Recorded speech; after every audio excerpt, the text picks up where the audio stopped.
आम आदमी पार्टी में मचे घमासान के बीच सीएम केजरीवाल ने आज पहली बार चुप्पी तोड़ी और एमसीडी चुनाव में हार पर गलती मान ली। केजरीवाल ने ट्विटर पर एक पत्र जारी किया जिसमें उन्होंने लिखा कि वो गलतियों पर आत्मचिंतन करेंगे और उन्हें सुधारेंगे। वहीं दूसरी ओर केजरीवाल ने अपने विधायकों से मिलने का फैसला किया है। केजरीवाल विधायकों से अलग अलग मुलाकात करेंगे। एमसीडी चुनाव में करारी हार पर वो हर विधायक से 10-15 मिनट चर्चा करेंगे। तो एमसीडी चुनाव में हार के बाद पार्टी में केजरीवाल के खिलाफ उठी आवाजों के बीच केजरीवाल ने पहली बार चुप्पी तोड़ते हुए हार के लिए गलती मानी। उन्होंने ट्विटर पर पत्र जारी करते हुए कहा कि पिछले 2 दिनों में मैंने कई वॉलंटियर्स और वोटरों से बात की है। वास्तविकता ये है कि हमने गलतियां की हैं। हम इन गलतियों पर आत्मचिंतन करेंगे और उसे सुधारेंगे। समय आ गया है कि हम अपनी गलतियों को सुधारें। ये करना जरूरी है। हमें चिंतन करना होगा, एक्शन लेने की जरूरत है। बहाने बनाने की नहीं, हमें एक्शन करने की जरूरत है और हमें फिर अपने काम में लग जाना चाहिए। समय समय पर हम फिसले हैं, लेकिन अहम ये होगा कि हम खुद खड़े हों और वापसी करें। हम लोगों को वो देने की कोशिश करेंगे जो वो डिजर्व करते हैं। ये पत्र डाला है अरविंद केजरीवाल ने ट्विटर पर कि गलतियां हमने बहुत से की हैं, जिस वजह से हमारी ये करारी हार हुई है। सिर्फ दिल्ली में एमसीडी इलेक्शंस ही नहीं, बल्कि इससे पहले जो अलग अलग राज्यों में चुनाव हुए उसमें भी आम आदमी पार्टी ने हार का मुंह देखा है। आप विधायक रवि विशेष ने भी कहा कि अब पार्टी में आत्ममंथन की जरूरत है। रवि से बात की संवाददाता दिव्या अग्रवाल ने। सुनिए। शेष रवि जी, जिस तरह से इस वक्त आम आदमी पार्टी में बातें चल रही हैं, कल कुमार विश्वास ने काफी चीजें बोली हैं और कहीं ना कहीं केजरीवाल जी की जो नीतियां हैं उससे वो सहमत नजर नहीं आए, तो क्या आप कुमार विश्वास की बातों से इत्तेफाक रखते हैं? देखिए, कुछ चीजें हैं जो सब मान रहे हैं कि ठीक नहीं हुई है और खुद सीएम साहब भी कह रहे हैं कि हम गलतियों को सीख के आगे बढ़ेंगे। क्यों आम जनता में जो है वो विश्वास नहीं जता पाई, आपको क्या लग रहा है? ऐसा नहीं है कि लोग हमसे नाराज हैं या हमसे खफा हैं।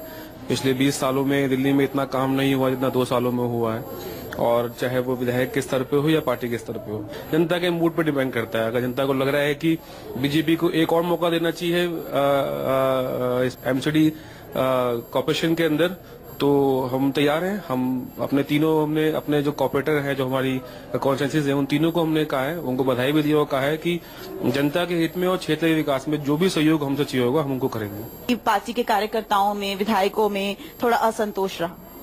ऐसा नहीं है और ये संभव भी नहीं है कि सभी फैसले आम सहमति से बन जाएं, क्योंकि बहुत सारे फैसले कम समय में लेने पड़ते हैं और उन पे डिस्कशन भी नहीं हो पाता है। कल सोमनाथ भारती जी ने कहा कि 25 विधायकों का मेरे पास फोन आया है जो पार्टी की नीतियों से खफा लग रहे हैं, तो आप भी क्या कुछ खफा हैं और आपने भी कुछ क्या पत्र लिखा है या बात?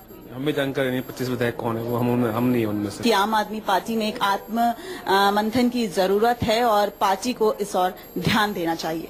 कैमरामैन वीर सिंह के साथ दिव्या अग्रवाल, दिल्ली न्यूज़ 24। तो वहीं विधायक सहीराम पहलवान ने कहा कि पार्टी में सब कुछ ठीक है। सहीराम पहलवान से खास बातचीत की वरुण सिन्हा ने, आपको सुना देते हैं। श्रीराम पहलवान मेरे साथ हैं, एमएलए हैं आम आदमी पार्टी के। सर, आपके अरविंद केजरीवाल से मुलाकात हुई है। मेरा एक सवाल पहले आपसे जो रहेगा कि एमसीडी चुनाव में जो हार हुई है उसके बाद लगातार आप लोग चिंतन कर रहे हैं, सोच रहे हैं कि आगे करना चाहिए। आपके क्षेत्र की जो समस्याएं थी, क्या वजह रही कि वहाँ पर हार हुई? क्या आप मानते हैं, क्या कारण है? देखिए, उसमें कई कारण है। एक तो वहाँ पैसा शराब बहुत बांटा गया है, काम को वोट नहीं दी लोगों ने।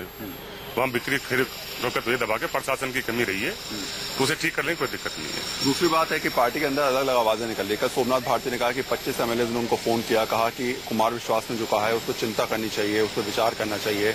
अरविंद केजरीवाल के खिलाफ भी कुछ लोग बोलते हुए नजर आ रहे हैं। आप, क्योंकि आप लगातार अरविंद के संपर्क में रहे हैं, आपकी सोच क्या है? क्या सच में बदलाव होना चाहिए या फिर ऐसी कोई पोजिशन? नहीं, ऐसा कुछ नहीं है। किसी चीज का बदलाव होना चाहिए। आज हार के इसलिए बदलाव कर रहे हैं, जब जीते तब नहीं सोचा था ये बात। अगर जीते तो सिकंदर, हारे तो मर गए क्या? फिर चुनाव आ रहा है, क्या दिक्कत है, 2019 में देख लेंगे। लेकिन कुमार विश्वास तो मैं खुल के कह रहे हैं कि भैया एक पद आपको संभालना पड़ेगा। वो अपनी उनकी मर्जी है, उसमें क्या कह सकते हैं, लेकिन उनकी अपनी निजी राय है। कुछ विधायक जैसे सोमनाथ ने तो कल खुलकर कहा कि 25 एमएलए कह रहे हैं बहुत स्थिति खराब हो गई। सर मैं नहीं समझता 25 एमएलए, शायद 1-2 एमएलए होगा जो कह रहा होगा, बाकी मैं नहीं समझता। अलका लांबा के भी नजर आ रहे हैं। नहीं, वो थोड़ा देखो दुख होता है जब चुनाव आते हैं, तो दुख होता है, आदमी का मन कचोटता है। आपको लगता है कि पार्टी दो फाड़ होती नजर आ रही है, दो टुकड़ों में बढ़ती नजर आ रही है इस समय जो हालात नजर आ रहे हैं, आपको लगता है? मुझे तो एक भी नजर नहीं आ रहा। दो फाड़ की बात करें, कोई दिक्कत नहीं है, पार्टी कहीं नहीं जा रही, ऐसी रहेगी। जो हालात बने हुए हैं पार्टी के अंदर, अरविंद केजरीवाल एक तरफ, कुमार विश्वास, ऐसे में स्थिति जरूर पार्टी की सोचनी है। कैमरामैन सलीम के साथ वरुण सिन्हा, न्यूज 24 दिल्ली। तो वहीं राजेंद्र नगर से आप विधायक विजेंद्र गर्ग ने कुमार विश्वास की नाराजगी की बात को गलत बता दिया है। संवाददाता दिव्या अग्रवाल से खास बातचीत करते हुए उन्होंने कहा कि कुमार विश्वास ने केजरीवाल को कभी गलत नहीं कहा। विजेंद्र, जिस तरह से नगर निगम चुनाव में पार्टी को शिकस्त मिली है, उसके बाद से जो इस्तीफे का दौर चल रहा है, कल कुमार विश्वास ने अरविंद केजरीवाल की नीतियों पर सवाल खड़े किए, साथ ही साथ जिस तरह से ईवीएम पर केजरीवाल जी ने कहा या सर्जिकल स्ट्राइक को गलत ठहराया, इन तमाम बातों पर अरविंद केजरीवाल को जिम्मेदार ठहराया। आप कितनी इस बात से इत्तेफाक रखते हैं? देखिए, कुमार भाई ने अपने विचार प्रकट किए हैं और इस वक्त पार्टी के अंदर आत्म मंथन और आत्म चिंतन का दौर चल रहा है और कुमार भाई ने भी यही कहा। उन्होंने अरविंद जी को कहीं गलत नहीं ठहराया। देखिए, हम जब नीतियां बनाते हैं उसमें कहीं चूक हो सकती है, लेकिन नीतियां गलत बनाई नहीं जाती है। सर्जिकल स्ट्राइक की बात आई, अरविंद जी ने सबसे पहले तारीफ की और ये कहा कि सर्जिकल स्ट्राइक हुई है और इसमें हमारे सैनिकों का मनोबल बढ़ा है। पार्टी के अंदर सब कुछ ठीक ठाक चल रहा है, हमें इस परिणाम से कुछ सीखना है। सोमनाथ भारती जी कह रहे हैं मेरे पास 25 विधायकों का फोन आया जो असंतुष्ट हैं, तो क्या आप मानते हैं इस बात से? और एक विधायक होने के नाते क्या लगता है कि कहीं ना कहीं तो चूक हुई होगी जो लगातार हार मिलती दिख रही है पंजाब, गोवा, दिल्ली? देखिए, ये मैं इसको हार नहीं कहूंगा। पंजाब में हम पहली बार चुनाव लड़े, हम वहां विपक्षी पार्टी के रूप में आए।